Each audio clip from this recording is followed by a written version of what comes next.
Troisièmement, il faut toujours respecter les clauses financières de tes contrats.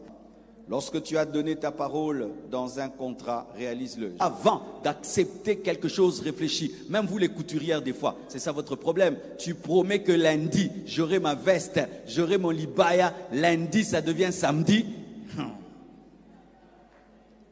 C'est rare de voir un couturier qui ne ment pas. C'est rare de voir un menuisier qui ne ment pas. C'est rare, c'est rare. La plupart, demain n'est jamais demain. Et ça, bientôt à Jésus. Des fois, tu dois venir devant lui là. Et il dit, oh, il prend maintenant l'habit, il commence. Quand c'est moi, tu tournes le dos. Pourquoi tu prends 10 vêtements que tu ne peux pas finir? Prends 2 vêtements et finis-les. Au lieu de prendre 10 vêtements, tu vas perdre ta crédibilité. Et même si tu es un grand couturier, même si tu es un grand charpentier, un grand menuisier, tu n'auras pas une bonne clientèle parce que tout le monde dira, il sait coudre, mais ce n'est pas un homme de parole. Elle sait coudre, mais elle n'est pas une femme de parole. Alléluia. Ne t'en masse pas des obligations que tu ne peux tenir. Vaut mieux accepter 2 obligations que 10 que tu ne tiendras pas. Et si tu n'es pas sûr que dans une semaine tu vas finir cet habit, ne dis pas dans une semaine pour calmer les autres. C'est un mensonge. Alléluia. C'est un mensonge que de promettre dans une semaine, mais dans ta tête tu dis que c'est dans un mois. Même dans le domaine de la construction, tu n'es pas sûr que tu vas finir la construction dans 2 mois. Tu dis dans 2 mois pour prendre le marché. Et quand on commence, ça fait 6 mois. C'est pourquoi on va chez les Chinois.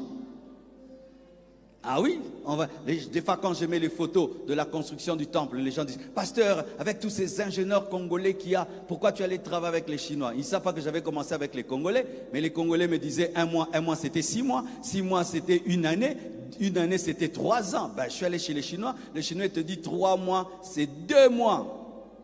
Alléluia. Tu arrives là quand ils construisent, c'est comme si les arbres extraterrestres vont au Tonga. Où j'irai où? J'irai chez les Chinois, même s'ils disent rien. Toi, tu parles lingala, mais au Kosa. Il y a la vérité na chinois. Alléluia. C'est l'une des choses qui font que les hommes d'affaires au Congo, vous êtes en train de rater le marché. Hein. Oui, hommes d'affaires congolais. Vous êtes en train de travailler, vous ne tenez pas compte qu'il y a la compétition avec les Indiens, la compétition avec les Chinois, la compétition avec les Libanais, la compétition avec. Même si nous sommes vos frères, toi tu es mon frère, ton produit n'est pas de qualité, ton produit est avarié. Tu donnes des timings que tu ne respectes pas. Quand tu fais le mélange de béton, le mélange de béton est mauvais. Quand tu fais tes murs sont penchés. Mais comment on va travailler exactement? Même si tu es mon frère, mur n'est pas tenga, maintenant sande. Alléluia.